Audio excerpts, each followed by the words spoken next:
Olá, bem-vindo, bem-vinda. Esse é o nosso primeiro encontro. É a nossa aula 1, podemos chamar assim também, porque é um estudo. E provavelmente vão ter várias aulinhas, vários encontros. Então vamos chamar de aula 1. E a próxima, aula 2, aula 3, e nós vamos seguindo essa série. E a gente vai falar aqui do Evangelho Gnóstico de Tomé. O que é o Evangelho Gnóstico de Tomé? Como ele surgiu? Os conceitos iniciais para a gente entender esse contexto todo que a gente está começando a estudar agora. O que é gnosticismo? O que é um evangelho apócrifo de Tomé? O que foi encontrado em Nag Hammadi? Onde fica Nag Hammadi? Quem era Tomé? Então vamos abordar todos esses temas aí para a gente aprofundar num estudo sequencial, como eu sempre procuro trazer aí para vocês. E é um tema muito gostoso, porque, pelo menos eu gosto muito, porque é um tema que a gente fala sobre evangelhos, né? Fala sobre evangelhos gnósticos, que são os evangelhos dos primeiros cristãos. Evangelhos que foram descartados, vamos falar mais para frente um pouquinho, né? Foram caçados pelo clero vigente na época, né? Em plena princípio de Idade Média, né? E queimados, inclusive, e procurados, caçados para remover eles completamente. E esses evangelhos se salvaram. E se salvaram porque foram escondidos em cavernas, ocultas, né? Fechadas, tapadas, e ficaram lá impressionantemente até duas datas muito próximas, né? Uma data de 1945, quando foram achados os de Nag Hammadi. Nag Hammadi no Egito. Nós vamos mostrar o mapa daqui a pouquinho, vou mostrar para vocês o mapa, vocês vão entender. E em 1947, 2 anos depois, foram achados outros no Mar Morto, na região de Qumran. A gente vai ver no mapa também, que provavelmente era dos essênios ali, né? Da comunidade de essênios que vivia naquela região. Comunidade essa por onde passaram João Batista, João, o apóstolo João também, e vários outros. Inclusive, existem alguns historiadores que dizem que Jesus também passou nessa comunidade dos essênios. Mas isso cabe a outro estudo, outro que a gente vai ter aqui mais para frente, aqui no nosso canal. Também vamos falar sobre isso. Um tema muito interessante, essa parte todinha lá do Mar Morto.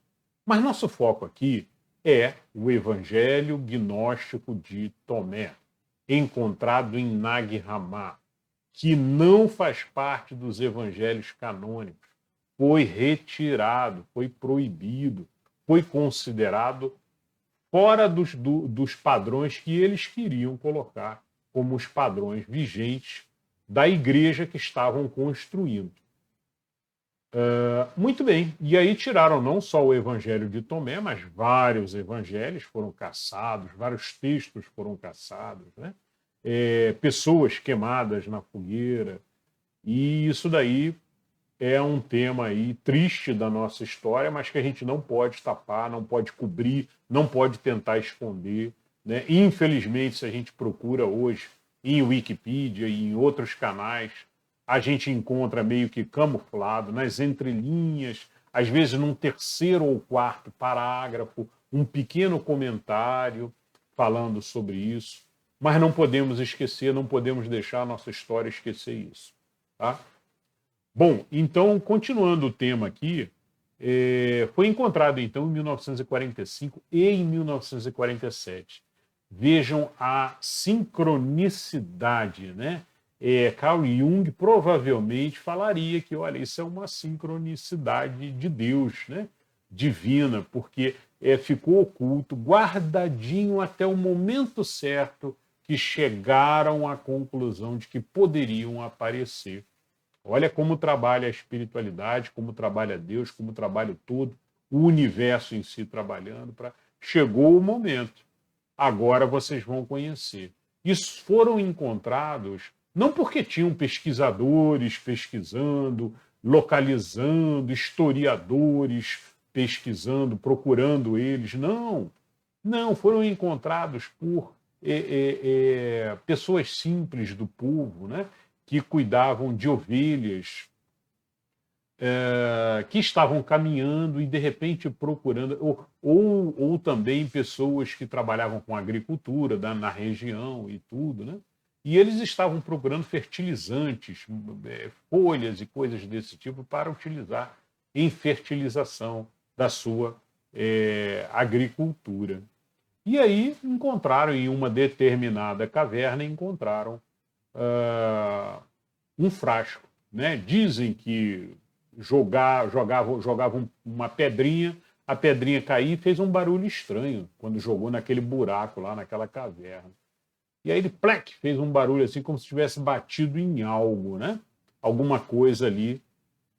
E aí eles foram lá ver, tinham vasos, né? Aqueles vasos antigos, e dentro de um desses vasos, dentro dos vasos, tinha uma biblioteca inteira de livros, né? Conforme eu trago aqui na imagenzinha para vocês aqui do lado, é uma imagem dos livros, como era o formato deles, diferente dos essênios, que era um rolo que esticava sobre a mesa, e aí vinham escrevendo, e escreve direto, né? Eles escrevem sem ponto, sem vírgula, sem espaço, é uma letrinha do lado da outra, direto.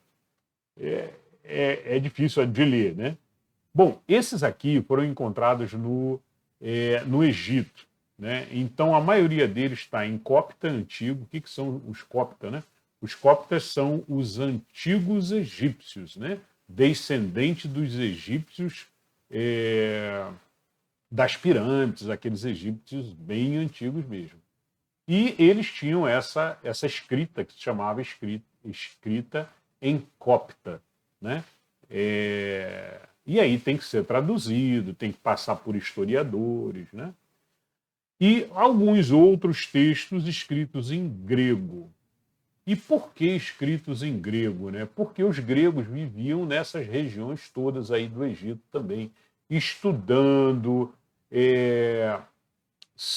com os egípcios, né? Desde a época de Pitágoras, eles já vinham para o Egito para pegar cultura, inteligência e levar de volta todo o conhecimento aprendido, né? Pitágoras fez isso, viajou por 20 anos, passou pelo Egito, passou também pela Galileia, dizem que chegou aí até o Tibete. Dizem que foi até a Índia, e da Índia foi ao Tibete, e que viajou e que conheceu aquilo tudo. E aí montou a sua escola na Grécia, né? Isso Pitágoras. Mas voltando aqui à sincronicidade. 1945, 1947, depois de 2000 anos. Ou próximo disso, guardadinhos, escondidinhos, dentro de cavernas, lá no Egito e lá em cima no Mar Morto. E 2 anos, acharam um, e logo depois, também por uma coincidência, por uma pessoa simples do povo, acharam outro no Mar Morto mais acima. Então a gente vê aí claramente uma sincronicidade de Jung aqui estaria aqui pulando, né? E Jung ganhou, inclusive, de presente um desses conteúdos, um desses códex, né? Como chamados também, né? E foi comprado e foi entregue para Jung e ficou na biblioteca dele durante muito tempo, até que os egípcios pediram para devolver e tal, e aí teve uma pequena discussão sobre o assunto, mas acabou sendo devolvido. Mas pelo menos veio à tona, né? Bom, o triste disso aí é que tem mais de 100 textos ainda que ainda estão ocultos, que não foram divulgados ainda. Não se sabe por quê. Porque um negócio encontrado desde 1945, 1947, né? Tudo bem que você tem um texto para ser compreendido, traduzido, montado, né? Mas existem mais de 100 ainda para surgirem por aí. Vamos torcer para que venham eles à tona e não se cubram eles mais uma vez, como se fez durante anos na nossa história. Bom, sobre o Evangelho de Tomé,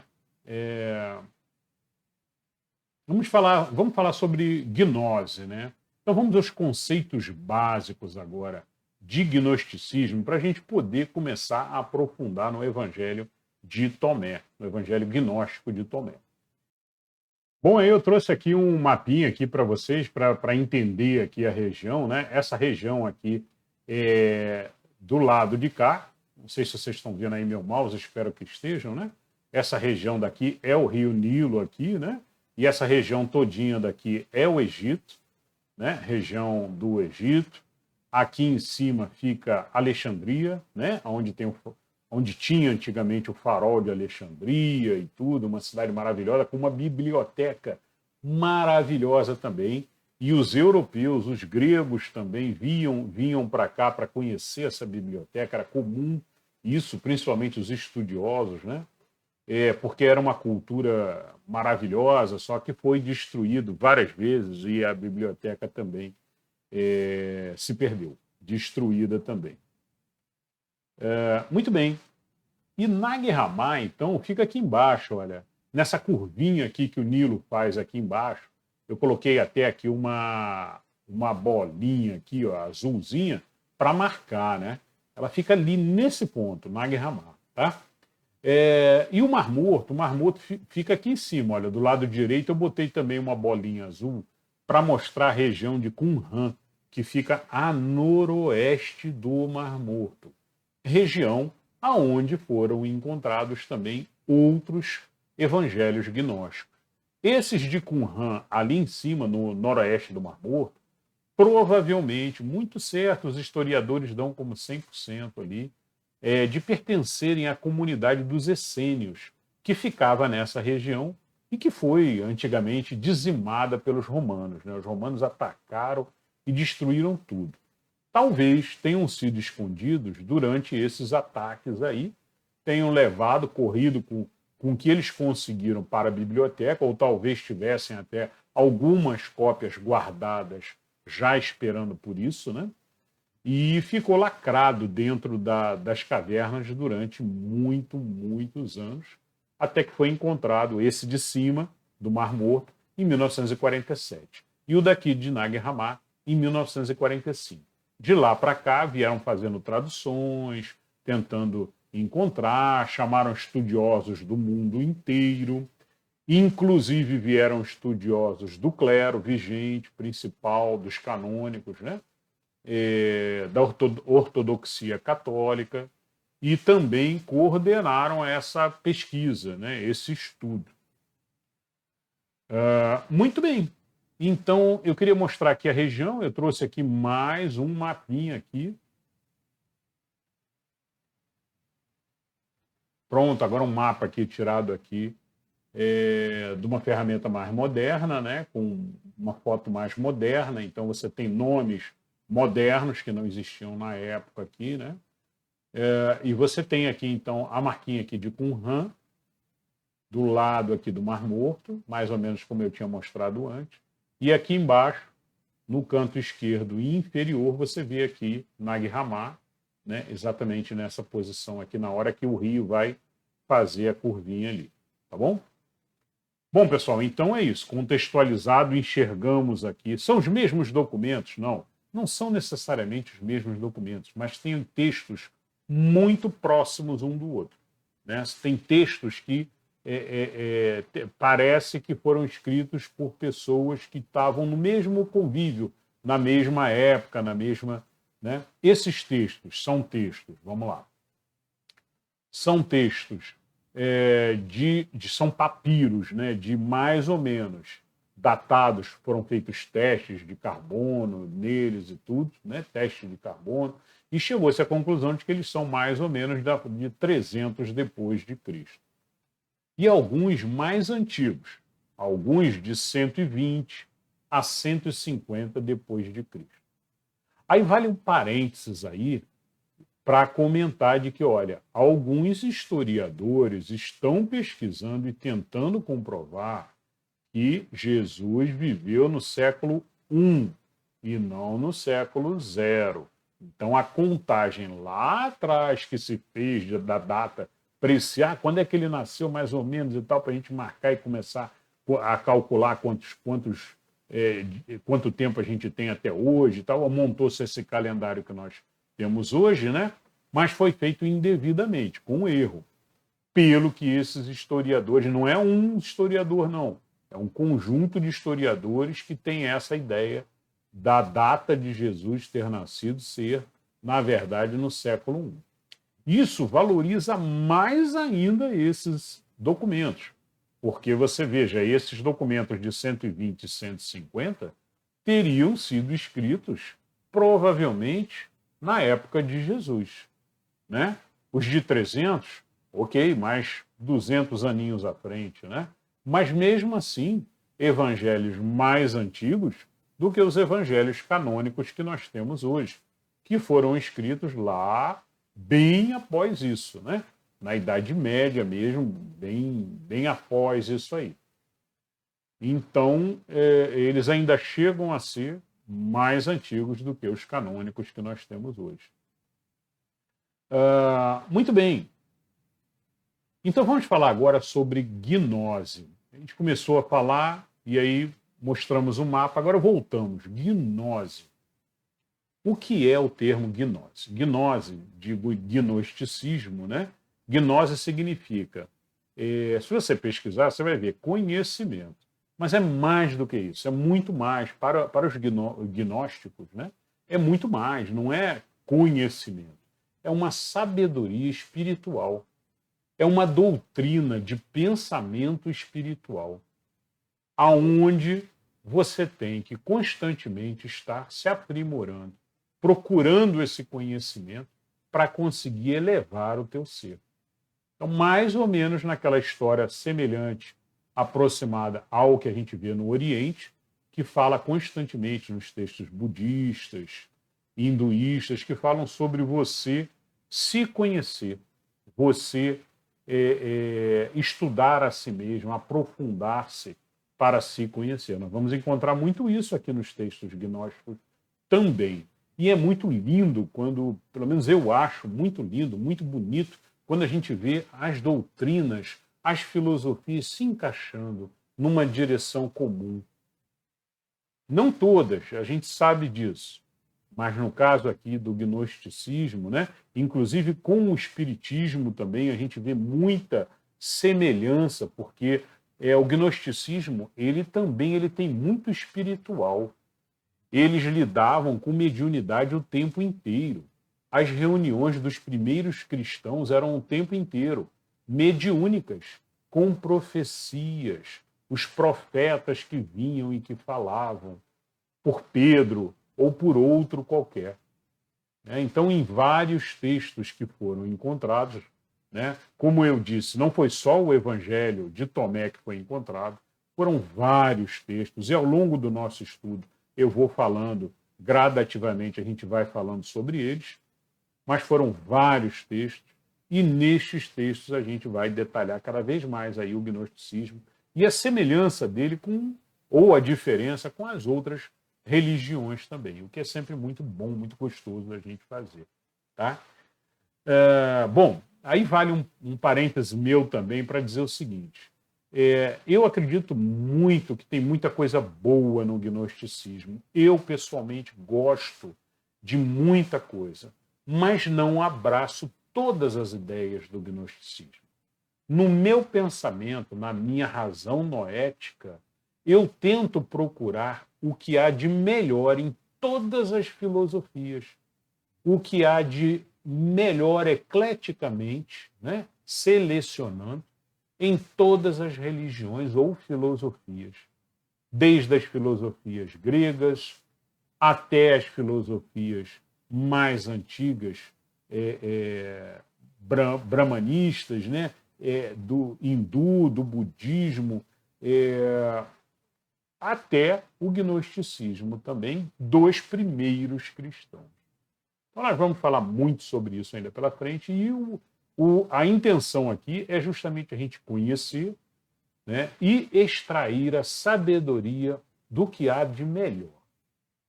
Utilize sempre a sua razão noética para selecionar e ver a beleza desses textos aqui. Bom, muito bem. Então falamos sobre a região, falamos sobre o que é a gnose e o que é o gnosticismo, né? O gnosticismo, ele é um sistema complexo da explicação do mundo e da vida e de Deus, né? Então, como se fosse ali uma religião complexa que tenta ali explicar do seu jeito, com os seus pensamentos dos primeiros cristãos, de como funciona o universo, como funciona a vida de uma maneira geral, quem somos nós, aonde nós temos que ir, o que nós temos que fazer para alcançar, então, o nosso objetivo principal. Sobre Tomé. Quem era Tomé? E aí, para falar quem é Tomé, preciso falar um pouquinho sobre os discípulos de Jesus. Então, agora vocês estão vendo aqui a lista de discípulos aqui que eu montei para vocês, né? Nos meus estudos, eu cheguei nesses aí, tá? Se eu esqueci algum, me perdoem. Coloquem nos comentários. Rodolfo, você esqueceu esse, esqueceu aquele, né? Tinha também esse outro. Mas, na minha relação dos estudos, de vários livros aqui, eu coletei esses aqui, tá? Então, vamos lá. Judas Tadeu, também chamado de Dímio, e que significa o gêmeo, né? Essa palavrinha vem de gêmeo. E essa palavrinha gêmeo, ele era gêmeo de Tiago, o justo. E ele era Tomé. Então, quem era Tomé? Tomé era Judas Tadeu. Tá? Isso daí é um consenso aí entre vários historiadores, baseado nos textos coletados aí, nos canônicos também, juntando tudo com os textos encontrados em Nag Hammadi e no Mar Morto, chega-se à conclusão, então, de que Tomé era Judas Tadeu. Apesar de que ele aparece nos canônicos como Tomé, né? Mas quando a gente começa a casar os textos, começa a ver as referências, a gente vê que ele era Judas Tadeu. Se quiserem, coloquem no comentário aí que eu, em outro vídeo, eu aprofundo aí de onde vem essa ideia e outras quaisquer que vocês queiram aí, tá? Bom, Simão, chamado Mago, né? Simão Mago, era chamado também de o Zelote, né? O Zelote vem de cananeu em aramaico, tá? Ele era primo aí, era conhecido também como primo, né? João era provavelmente, acredita-se que João era Lázaro, que fez aquela ressurreição, né? aquele renascimento, que era ali, representativamente, era um renascimento ali espiritual, que o transformou, então, em João e passou a seguir Jesus. Tiago, o justo, irmão de Jesus, ou primo, tem-se essa dúvida. Virou bispo depois em Jerusalém, virou bispo de Jerusalém. Tiago, o justo. Pedro, médium, era um médium, né? O pessoal do espiritismo aí vai compreender. Pedro era um médium, ele recebia, e em vários textos a gente tem, vários textos na Nag Hammadi, a gente fala sobre isso, a gente percebe isso claramente ali, que eles narram ali que Pedro estaria, então, em transe, ou então recebendo palavras de outro profeta, e assim por diante, tá? Irmão de André. André, irmão de Pedro. Filipe, de Galileia. Tiago menor, filho da irmã Maria, irmão de João, Lázaro. Bartolomeu, é o 9º. O 10º, Mateus, que era coletor de impostos, né? Judas Iscariote, Judas de Tiago, irmão do Tiago Dídimo. Maria Madalena. Maria Madalena era uma das discípulas, né? E aí, pessoal, vale uma observação. Existiam 3 círculos grandes aí de provavelmente, né, os estudos aí mostram que existiam 3 círculos grandes que se podia separar os discípulos, né? Então eram mais ou menos, ao todo, que seguiam Jesus, mais ou menos uns 70 discípulos. Desses 70 discípulos, você tinha ali um círculo mais interno com 30, 25, 30, né? Que aí entravam esses outros que eu vou ler agora, tá? E você tinha ali um círculo menor ali, que ficava ali entre 10 a 15, né? Vamos arredondar aí para 12 aí para não ter briga. Então, 12 discípulos ali, que são mais ou menos aqueles ali primeiro, né? Ficaríamos na dúvida aí de talvez de 2 ali só, mas por isso é que eu empurrei até 15 também, a possibilidade ali de chegar a 15. Bom, mas a gente vê Maria Madalena também, Maria, mãe de Jesus, Maria, irmã de Jesus, Salomé, muitas mulheres que não aparecem nos canônicos. Por quê? Por que não aparecem nos textos canônicos? Maria, irmã de Jesus, mas aparecem, as mulheres aparecem aqui nos gnósticos, tá? Fiquem tranquilos e tranquilas. Salomé, Maria, consta no Talmud, que era uma discípula também. Se encontra muitas referências sobre ela no Talmud também.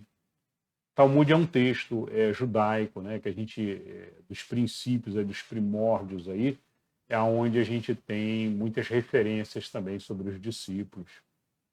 José de Arimateia, filhos de José de Arimateia também. Bom, José de Arimateia era também considerado um discípulo de Jesus e ele era do Sinédrio, que era ali da parte principal ali, era rico, era muito rico, e ele fazia parte ali da parte jurídica ali dos judeus da época, né? Mas ele era muito rico e poderoso, tá? E ele e os filhos dele seguiam Jesus também. Marta, Sara e Salomé, as duas irmãs, Simão de Cananita, Nicodemos. Dizem que até Nicodemos, durante algum tempo, seguiu Jesus. Coloquei aqui Nicodemos porque Nicodemos é muito famoso, é muito conhecido, né? Nos canônicos, inclusive, fala-se dele também. Barnabé aparece algumas vezes também, inclusive nos canônicos, né? Então é importante mencionar ele aqui também como um dos que seguia Jesus também. E mais algum outro aí que eu posso ter me esquecido, acrescentem nos comentários, tá? Deixe seu like, inscreva-se aí para você estar recebendo aviso dos próximos desta série também, dos próximos vídeos desta série. Bom, eram mais ou menos uns 70 ao todo, né? De acordo com esses círculos aqui que eu separei aqui para a gente conversar. Ok, então falamos aqui dos discípulos, você já entendeu quem era Tomé, né? E aí vale agora começar, então, propriamente dito, no Evangelho, né? E aí no Evangelho, a gente tem alguns pensamentos aqui que eu separei para vocês, bem interessantes, né? O primeiro é de Hermínio Miranda, um escritor famoso. Penso mesmo que a avaliação do conteúdo dos papiros de Nag Hammadi é trabalho impróprio para mentes programadas pelo materialismo filosófico. Então, o que ele está dizendo aqui, olha, tem gente que não está preparada, não. Tem gente que vive no materialismo, que lê isso aqui e não compreende. Acha que é outra coisa. Ou força a pensar que é outra coisa, em nome dos seus objetivos pessoais, de acordo com o desejo de cada um. Tá? Bom, Hermínio Miranda, ele é o escritor desse livro aqui que eu recomendo muito para vocês. Tá? Esse é o livro do Evangelho Gnóstico de Tomé, de Hermínio Miranda. Então, recomendo muito. É um livro muito legal que fala sobre tudo isso que nós vamos aqui aprofundar também. Então, se você quiser adquirir para ter guardado aí, leitura e tudo, vale muito a pena. Continuando. E ele disse, aquele que descobrir a interpretação destas palavras não experimentará a morte. Né? Esse é o Evangelho de Tomé, E a gente vai falar sobre essa frase daqui a pouquinho. Outro texto, pronunciamento no Hotel de Cairo pelos historiadores quando trouxeram o Evangelho de Tomé à tona e apresentaram à comunidade científica de historiadores, né? Eles leram o primeiro texto que constava no Evangelho de Tomé, o título, né? Que falava assim: estas palavras são as palavras secretas que o Jesus vivo pronunciou e que o gêmeo Judas Tomé escreveu. Tá? Aqui a gente encontra o nome, Judas Tomé, já junto aqui.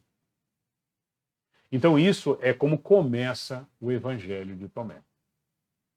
E aí uma outra frasezinha bem interessante, sem pretender passar por profeta, que o mundo de amanhã será agnóstico, ou não será. Então ele disse isso, né? Que olha, sem pretender passar por profeta, digo que no meu entendimento, que o mundo de amanhã será agnóstico, ou não será. Isso são palavras do historiador e autor Gilabert.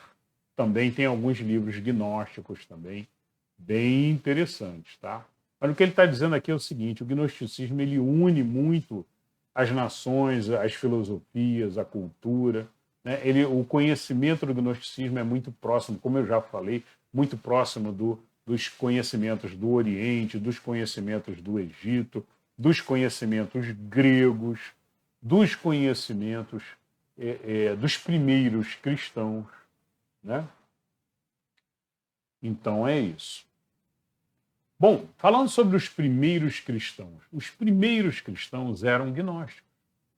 Eram primeiros cristãos ali, alguns grupos muito voltados ainda ao judaísmo, e aí era um gnóstico que se chamava Setiano, né? Setiano, vindo de Sete, né? A palavrinha Sete, que aí tem uma tendência com alguns conceitos ali de Egito, alguns conhecimentos de Egito também, né? Mas dos primórdios, eles ensinavam também os primórdios da Cabala, o que viria a se transformar na Cabala judaica mais adiante, mas eles ensinavam já nessa época os primórdios da Cabala. E quem ensinavam? Quem eram eles? Né? Eram esses gnósticos, através também dos Tanaíns. Os Tanaíns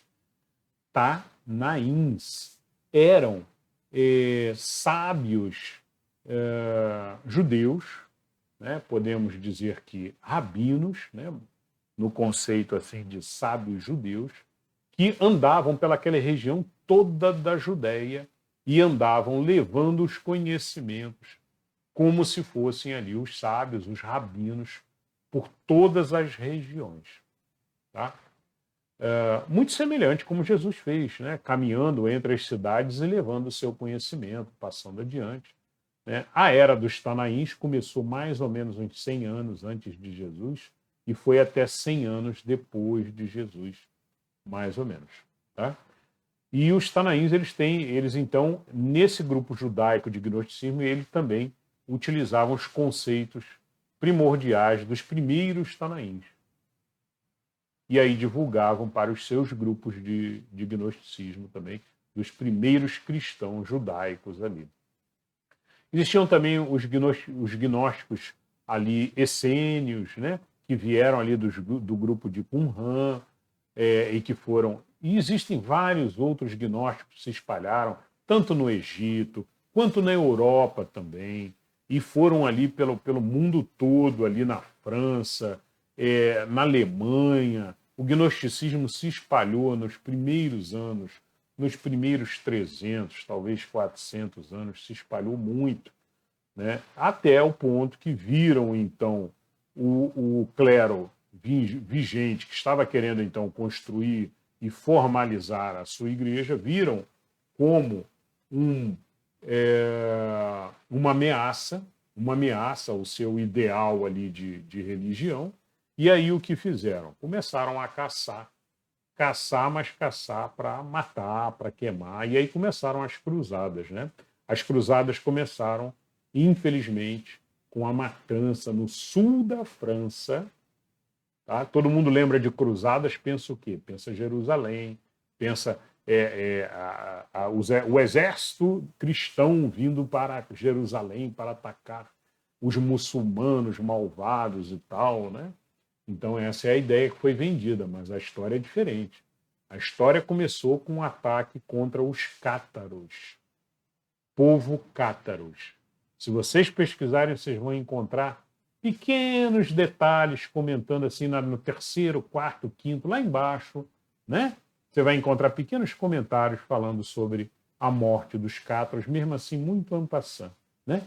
E aí eu sugiro para vocês esse outro livro aqui, ó, do Hermínio Miranda também, que se chama Os Cátaros e a Heresia Católica.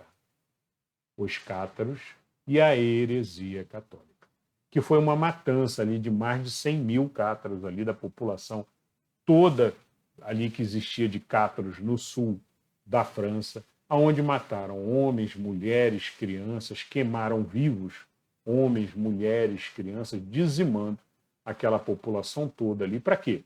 Ah, não, porque eles são gnósticos, eles acreditam em misticismo, eles acreditam... Não, vai contra o que nós estamos aqui pensando, o que nós estamos montando aqui no nossos canônicos. E aí dizimaram os cátaros. Tá? Por isso aqui, essa história se conta e se chama como a heresia católica.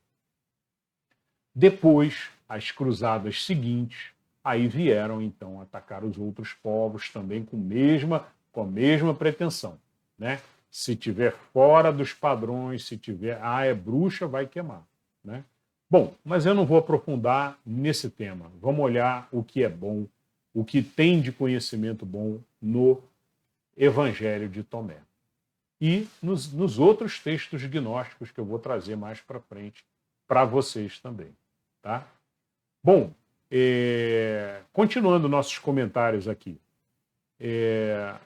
São claras as referências, né, nos textos de Nag Hammadi, a Pedro, como na carta de Pedro a Filipe, né? Pedro conversa com alguns discípulos e há sim comentários de que Pedro seria um médium, né? Então Pedro era um apóstolo e era um médium, e em Nag Hammadi, em todos os textos ali, a gente sempre encontra uma referência de que os discípulos estavam reunidos e, de repente, recebendo uma mensagem, alguma coisa desse tipo. Tá?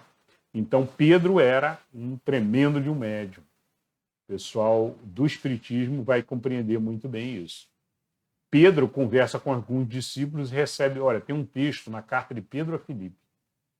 Pedro conversa com alguns discípulos, recebe uma mensagem.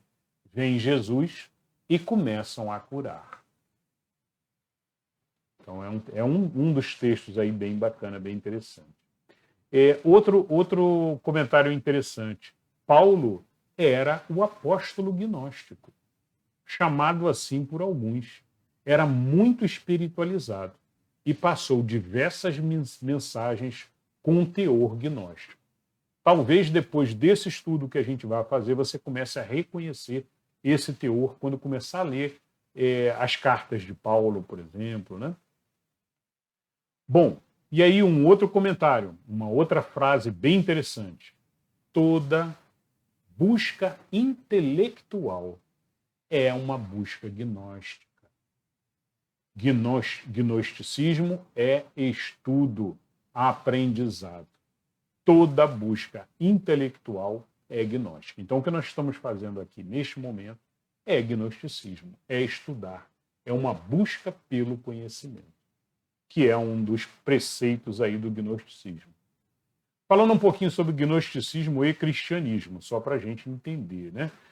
Na verdade, eu vou falar sobre o gnosticismo e sobre o cristianismo canônico, né? Não dos primeiros cristãos, cristianismo canônico.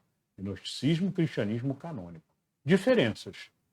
A salvação no gnosticismo, a salvação é uma salvação individual, através do conhecimento da gnosis, e não uma salvação messiânica coletiva, como falam o cristianismo ortodoxo.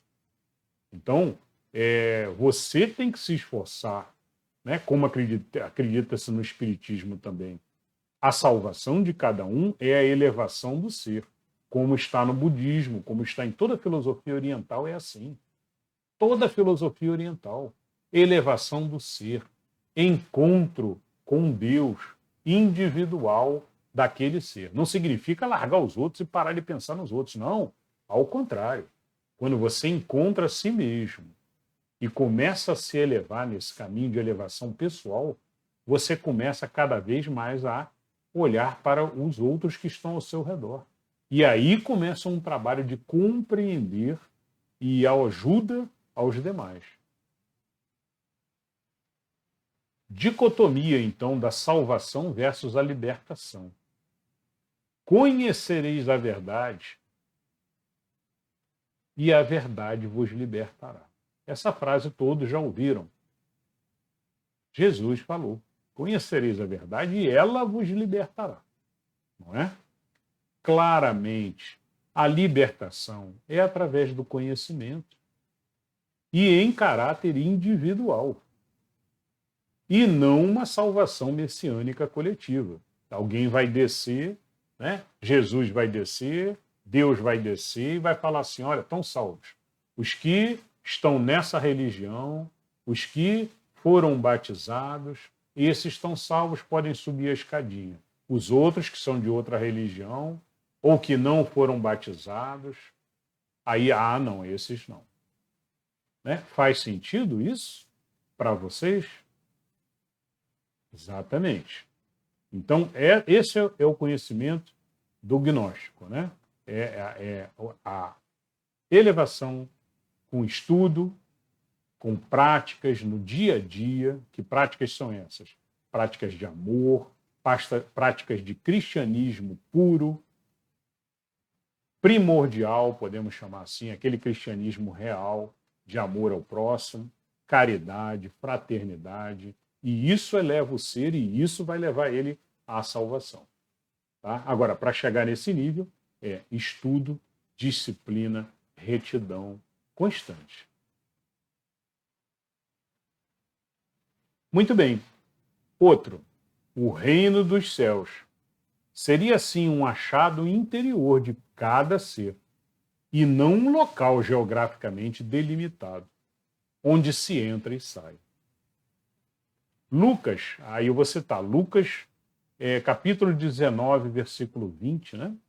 Encontramos o conceito gnóstico, que fala o seguinte: havendo-lhe perguntado os fariseus, quando chegará o reino de Deus? E não dirão. E a resposta foi: e não dirão, vede-o aqui ou ali, porque o reino de Deus já está dentro de vós. Né? Então, não é um portão que está lá no céu para a gente subir a escadinha, entrar, bater na porta e é aceito ou não aceito. Isso foi pintado, né, na Idade Média para a gente. Mas o que se acredita de fato no gnosticismo é na elevação individual do ser, achando o reino de Deus internamente dentro de si. Ou seja, uma elevação do ser individual. E aí aquilo transbordando, então, em um ser de luz, e aí transbordando de uma maneira para um ser puro, né? Para um espírito puro, digamos assim. Para uma elevação que aí não haja necessidade de reencarnação. E aí vale também um comentário de que os gnósticos acreditavam também na reencarnação. Tá bom? Muito bem, agora vamos começar então o Evangelho. Logion 1. O que é Logion? Logion é um ensinamento divino passado aqui por Jesus. Então, todo ele tem escrito Logion 1, Logion 2, Logion 3, e a gente vai começar esse estudo agora. Tá? E a gente vai até o final, lendo todos os Logions desse Evangelho. Logion 1. E ele disse, Jesus, né? Aquele que descobrir a interpretação destas palavras não experimentará a morte. Não experimentará a morte. O que ele quer dizer aqui, né? A morte é o estado de separação de Deus, que nos encontramos quando encarnados. Então, na verdade, de uma forma geral, para o gnóstico, né? E Jesus comentava isso, a gente tem comentários de Jesus sobre isso. Isso é que é o interessante, né? Então, Jesus era gnóstico, é possível. Mas quem está aqui encarnado está morto. Jesus não falava, olha, deixai que os mortos enterrem os mortos. Por que Jesus falava isso? Né? Porque ele sabia que os que estão aqui preocupados com a matéria e vivendo a matéria o tempo inteiro, esses estão mortos. E quem está vivo? Quem está vivo é quem está em união com Deus. Esse está vivo. E cada vez mais conforme a elevação que fizer. Então o conceito desse primeiro é isso, tá? O segundo, lógico, Jesus disse, aquele que procura, não cesse de procurar, até quando encontrar. E quando encontrar, ficará perturbado. E ao perturbar-se, ficará maravilhado. E reinará sobre o todo. Tá? Então esse aqui é autoexplicativo, né? E que busca é essa, que procura é essa? É justamente a procura interior, a procura do conhecimento interior, a procura de encontrar esse ser perfeito, que nós temos que cada vez mais, passo a passo, subindo a escada, gradual, constante, com retidão e fé, conseguir nos elevar. Muito bem, vamos ao Logion 3 agora. O Logion 3, Jesus disse, se aqueles que os guiam lhes disserem, eis que o reino dos céus, eis que o reino está nos céus. As aves do céu lhes precederam. Se lhes disserem que ele está no mar, então os peixes já lhes precederam. Mas o reino está dentro de vocês e também fora de vocês. Quando vocês conhecerem a si mesmos, então serão conhecidos e saberão que são filhos do Pai vivo. Mas, se vocês não conhecerem a si mesmos, então vocês estão na pobreza e são a pobreza. Né?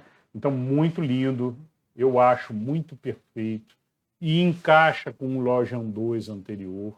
Né? Vocês já entenderam aqui o que ele está fazendo. Olha, o se conhecerem eu já falei, já expliquei antes aqui. Né? O conhecimento mais o autoconhecimento. Conhecimento do todo mais o autoconhecimento. Esses dois juntos formam a gnose completa que temos que descobrir cada vez mais com estudo, né, de todas as filosofias ecleticamente, fé em Deus, leitura das mensagens de Jesus, sem manipulação, e gradativamente a gente se eleva, então. Tá? Bom, conhecimento mais autoconhecimento é resultante de um esforço individual, conquista pessoal, não a salvação coletiva, como já falamos antes aqui. Isso é o que os gnósticos, então, seguiam, acreditavam. Não só eles, né? Os primeiros cristãos todos, que eram gnósticos, e também toda a filosofia oriental, e os gregos também, os filósofos gregos que também tinham esse pensamento do estudo, da elevação do ser. Né? Ok, pessoal, hoje fomos longe, hein? E continuamos, então, na próxima aula, no nosso próximo encontro, com o Logion 4. Um beijo no coração de todos, nos vemos na próxima aula.